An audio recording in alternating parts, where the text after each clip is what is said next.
বন্ধুরা, তোমরা কেমন আছো? আমার এই চলছে মোটামুটি। তো আজকে চিকেন এনেছে, ছেলে বলছে মা আজকে দই চিকেন খাবো। তো আমি না তোমাদের সাথে শেয়ার করছি কেমন করে আমি দই চিকেন করি। এই যে দই চিকেনের জন্য চিকেন নিয়ে নিয়েছি আমি 1 কিলোর একটু বেশি চিকেন নিয়েছি। নুন, হলুদ আর কাশ্মীরি লঙ্কা অল্প একটু দিয়েছি নুন। মানে নুন আমি যেহেতু জল বেরিয়ে গেলে ভাজা ঠিক হবে না, তাই জন্য হাফ চামচার মতো নুন দিয়েছি। আর হলুদ দিয়েছি 2 চামচা, আর লঙ্কার গুঁড়ো মানে কাশ্মীরি লঙ্কার গুঁড়ো হাফ চামচা দিয়ে মেখে অন্তত আমি 15 মিনিট মেখে রেখেছিলাম। এবারে এটা আমি সাদা তেলে ভাজবো। এই যে সাদা তেল আমি দিয়ে দিয়েছি কড়াইয়ে। আমি না একটু আলু, আমাদের বাড়িতে সবাই একটু আলু খেতে ভালোবাসে, ওই জন্য একটু আলু দিচ্ছি। তো জানি দই চিকেনে আলু দেয় না, তো যেহেতু বাঙালি আলু খেতে সবতেই আলু চাই, তাই জন্য একটুখানি আমি আলু দিচ্ছি। এই সাদা তেলে আলুগুলো একটু ভেজে নিচ্ছি। এই যে একটুখানি নুনের ছিটা, অল্প একটু হাফ চামচারও কম একটু নুন দিয়েছি, আলুটা ভাজতে দিয়েছি এবং আলুটা ঢেকে দেবো। যেহেতু চিকেনটা খুব তাড়াতাড়ি নরম হয়ে যাবে, দই দিব, ওই জন্য আলুটা ঢেকে দিয়ে লো পাওয়ারে একদম ভাজবো। আলুগুলো লাল লাল হয়ে গেছে, এবার আমি তুলে নেব, দিয়ে এরপরে আমি চিকেন দেবো।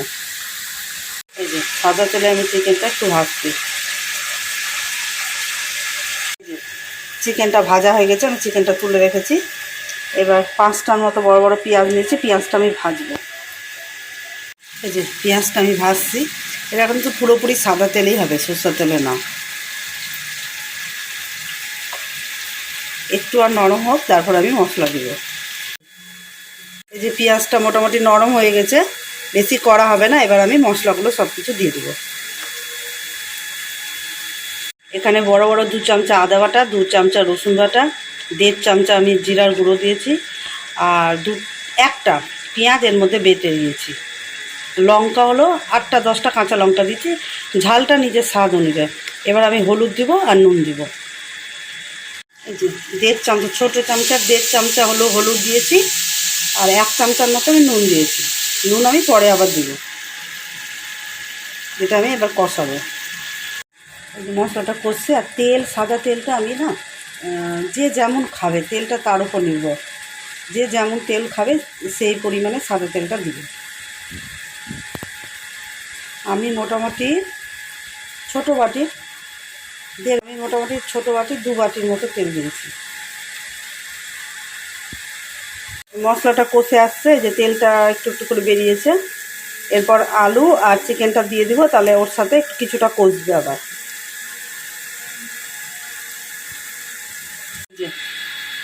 এবার এটা দিয়ে আমি কষবো এবং পাওয়ারটা একদম লো করে দেবো, দিয়ে ঢেকে দেবো, কেন তাহলে ভাপে ভাপে সিদ্ধ হবে। আমি কিন্তু এর মধ্যে জল দিব না। এবার চিকেন, এই যে তেলটা, এই যে মশলাটা এই যে কষে এসে তেলটা ছেড়েছে, এবার আমি দইটা দিব। দইটা আমি ফ্যাটিয়ে রেখেছি, আর বাটির মধ্যে একটুখানি দই লেগেছিলো, ওটাতে আমি দইটা ধুয়ে দিয়েছি। দইটা নষ্ট করতে গায়ে লাগে, তো ওই জন্য একটু ফেটিয়ে, মানে বেশি না, একটুখানি দইটা আমি দিয়ে দিলাম। আর এর মধ্যে একটুখানি ব্যালেন্স হওয়ার জন্য না, যেহেতু দই দিলাম, ব্যালেন্স হওয়ার জন্য আমি একটুখানি চিনি দেবো, বেশি না কিন্তু একদমই অল্প।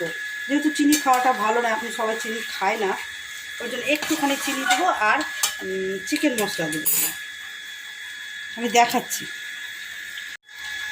এই যে চিকেন মশলা মোটামুটি 1 চামচায় থাকে প্যাকেটে, 1 চামচা সম্পূর্ণ দিয়ে দিলাম। আর একটুখানি আমি চিনি দেবো,